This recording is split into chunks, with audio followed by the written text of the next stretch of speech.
নমস্কার, সবাইকে জানাই শুভ নববর্ষের প্রীতি ও শুভেচ্ছা।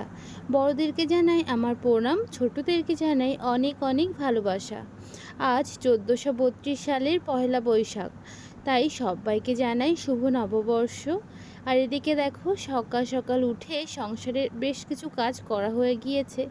আর আমরা তো বাঙালি, তাই আমাদের নিয়মে এটাই আছে যে স্নান করার আগে নিম হলুদ মাখতে হবে। তো সেই জন্যই গাছ থেকে সকাল সকাল গিয়ে অনেক কটা নিম পাতা পেড়েছি। আর ভাইও কিছু নিম পাতা পেড়ে দিয়েছে। আর বাড়িতেই হলুদ ছিল, অনেকটাই কাঁচা হলুদ। তো সেগুলো ভালো করে ছাড়িয়ে নিয়েছি, আর এখন এগুলো বেটেও নিচ্ছি। আর জানো তো, মা আজকে রান্না বান্নার দিকে এসেছে, তাই মা সকাল সকাল রান্না বান্না করতেও চলে এসেছে। আর দেখো, আমি কিছু সাহায্য করেছি, তাই মা কিন্তু অনেকটা রান্না এগোনোও হয়ে গেছিলো। আর তারপরে কিন্তু আমার এই যে রেডি করা হয়ে গিয়েছে নিম হলুদ আর সঙ্গে সর্ষের তেল।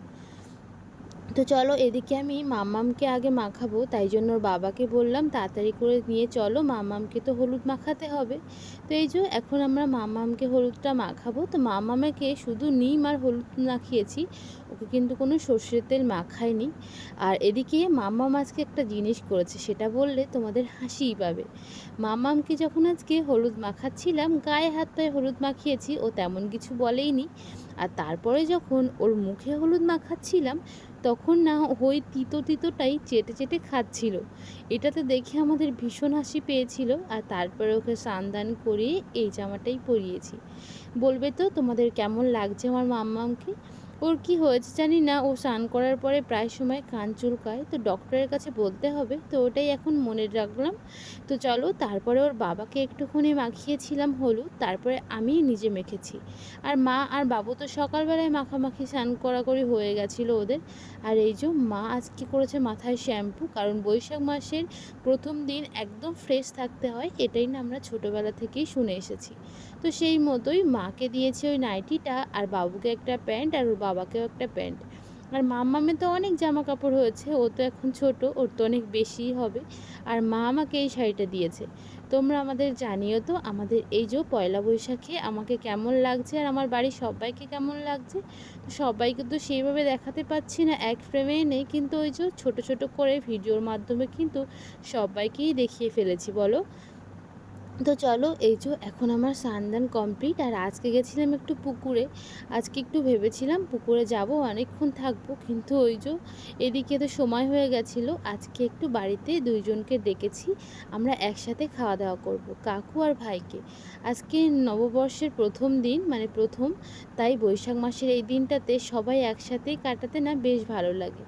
কিন্তু কি করব বলো, বাড়ির কাউকেই পেলাম না সেইভাবে। ভাইয়েরও কাজ আছে, বোনেরও কাজ, আর বাবা মার কথা তো ছেড়েই দাও, তারা তো গ্রামের বাড়িতে, তাদের নিজেদেরও কাজ আছে। তাই এই যে পাড়াপড়শি আমরা এভাবেই থাকি একসাথে। আর ভাই আর আমরা কিন্তু একদম কাছাকাছি থাকি, তাই ওরা আমাদেরকে ডাকে আর আমরা ওদেরকে ডাকি। আমাদের আর পাড়াপড়শি বলা চলে না, আমরা এখন একটা ফ্যামিলি হয়ে গেছি। প্রথমে না ওই শাড়িটাই বের করেছিলাম পরবো বলে, কিন্তু এতটাই ছোট হয়ে গেছিলো যে ওটা আর পরতে পারলাম না, তাই মায়ের এই যে বাটি প্রিন্ট ছাপা শাড়িটাই পরেছি। তো তোমরা আমাকে জানিও আমাকে শাড়িটা পরে কেমন লাগছে। এই তো এখন আমার সিঁদুর পরা হয়ে গিয়েছে, আর আজকে অন্য কোনো টিপ নয়, আজকে সিঁদুরের টিপ দিয়েই আমি টিপ পরবো। আর নিজের হাতে, জানো তো, আজকে তো আমি টিপ পরেছিলাম, তোমাদের দাদা বলছিল খুব সুন্দর হয়েছে, কিন্তু প্রত্যেক দিন আর পরাই হয় না, ওই যে কাজের এতই চাপ থাকে, আর হাত পায়ে তো থির থাকে না, কখন যে ঘুটে যায় সেই জন্যই। কিন্তু আজ আমি ভেবেছি মনেই রাখবো। এই যে দেখো, আমার সিঁদুরের টিপ সিঁদুর সবটাই পরা হয়ে গেছে। আর আজ জানো তো আমার জন্মদিন, তাই মা আগে বলল ঠাকুরের কাছে আগে প্রার্থনা করো, ঠাকুরকে প্রণাম করে তারপরে সবাইকে প্রণাম করে দিনটা শুরু করো। যেহেতু দিন আমার অনেকক্ষণ আগেই শুরু হয়ে গেছে, আর তারপরেই ঠাকুরকে প্রণাম করে আগে আমার বাচ্চা, স্বামী, আমার সংসারের প্রত্যেকটা মানুষের জন্য প্রার্থনা করেছি। তারপরেই আমি এসে বাবা মা সঙ্গে আমার স্বামীকে একটু প্রণাম করে নিয়ে মাম্মামকে একটুখানি আদর করে দিয়েছি। আর এদিকে অনেক বেলা হয়ে গেছিলো, তাই তোমাদের দাদা তাড়াতাড়ি করে থালাটা ধরিয়ে দিয়েছে। যেহেতু বাড়িতে দুজনকে খেতে ডেকেছি, তাই সময় মতো খাবার না দিলে হয় বলো। এদিকে দেখো বেজে গেছে 2:30। আমাদের কিন্তু বাড়িতে প্রত্যেক দিন খাবার খাওয়া হয় ওই 1টা থেকে 1:30টার মধ্যে, কিন্তু আজ তো অনেকটাই বেজে গেছে, তাই তাড়াতাড়ি করে আমি এদিকে রান্নাঘরে চলে এসেছি। আর রান্না আজকে অনেক কিছু হয়েছিল, এত কিছুর আয়োজন করার ইচ্ছা ছিল না, কিন্তু ওই যে সকালে উঠে বরমশাই মাকে বলে দিয়েছে আমার জন্মদিন। মা কেন এই দিনটা আর হাতছাড়া করে, আগের বছর তো করাই হয়ে ওঠেনি সেইভাবে। প্রেগনেন্সি ছিলাম, সঙ্গে মায়েরও একটু তাড়া ছিল, কিন্তু এই বছরে আমিও ফ্রি, মাও ফ্রি, তাই সঙ্গে মা অনেক রকমের রান্না করেছিল। 5 রকমের ভাজা, মাংস, ও এঁচোড়, সঙ্গে শুক্তো, পায়েস, আরও অনেক কিছু। তো চলো এই যে ওদেরকে প্রথমে খাইয়ে দিয়ে নিয়েছি, আর তারপরে আমি আর মা খেতে বসেছিলাম। Happy birthday to you, happy birthday to you, happy birthday dear বৌদি, হ্যাপি বার্থডে টু ইউ। কি হচ্ছে? Happy birthday Poila Baishakh. তো তারপরেই সন্ধ্যাতে আমরা একটু ছোট্ট করে সেলিব্রেশন করেছিলাম আমার বার্থডেটা। আর মাম্মামকে নিয়ে, আমার তো প্রথম বার্থডে, তাই জন্য ওকে প্রথমে একটু কেক খাইয়ে দিয়েছি। ও কিন্তু এসব খেতে খুব ভালোবাসে, তাই ওকে একটু দিলাম, আর তারপরে ওর বাবা, আর তারপরে আমি। আর বাড়ির এই যে কয়েকজন মিলেই আমরা ছোট্ট করে সেলিব্রেশন করেছি। আমার বাড়ির সেইভাবে কাউকেই ডাকা হয়নি।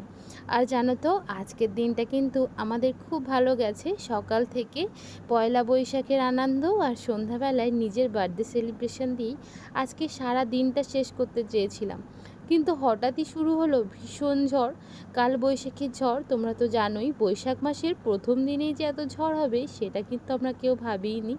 আর গাছে আমাদের হয়েছে বেশ আম, সেখান থেকে না সব আম যেন এই ঝড়েই ফেলে দেবে। প্রায় 2 ঝুড়ি মতন আম কুড়িয়েছি জানো।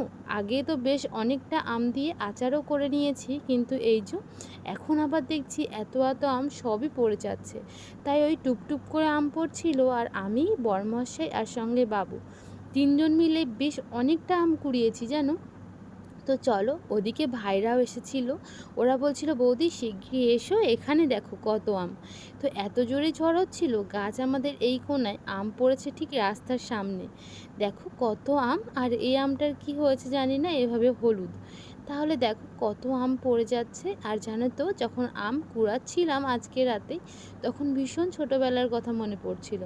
ঠাকমার সাথে 3 ভাই বোন মিলে যত রাত হোক আর সকাল ভোর, ঠাম্মাও যেত আর আমরাও গিয়ে তাড়াতাড়ি করে প্রত্যেকটা গাছের তলা থেকে আম এভাবেই কুড়িয়ে নিয়ে আসতাম।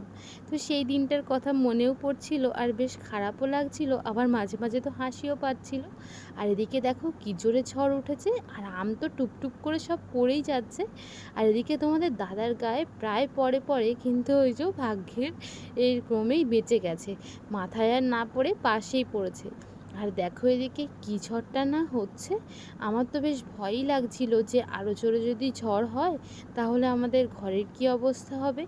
এমনিই না ঘরটা ভেঙে গেছে, তাই নিয়ে আরও ঝামেলা, অ্যাসবেস্টাস ভেঙে গেছে, সেই নিয়েও তো আমাদের একটু ভয় ভয়ই আছে। কিন্তু এই দেখো আম কুড়োনোর জ্বালায় সেসব তো আর মনেই নেই। এদিকে তাড়াতাড়ি করে আমগুলো কুড়িয়েছি, আর তারপরেই কিন্তু একটু বৃষ্টি হয়েছিল, কিন্তু ফুল বৃষ্টি হয়নি, মানে অনেক বৃষ্টি হয়নি, এই একটু একটু ছিটেফোঁটা হয়েই বন্ধ হয়ে গেছিলো। তাহলে চলো আজকে তোমাদের দেখাবো পরেই যে কতটা আম আমরা কুড়িয়েছি। আর আজ তাহলে ভিডিওটা এই পর্যন্তই, দেখা হচ্ছে অন্য আরও একটা ভিডিওতে। ততক্ষণ পর্যন্ত তোমরা সবাই অনেক ভালো থাকো, সুস্থ থাকো, আর নিজেদের খেয়াল রাখো। আবারও সবাইকে জানাই শুভ পয়লা বৈশাখ। আর এই যে দেখো কত আম পড়েছে, আরও আম ছিল, সেগুলো আর কিন্তু আমি ভিডিও করিনি। তাহলে চলো আজ এই ভিডিওটা এই পর্যন্তই, দেখা হচ্ছে অন্য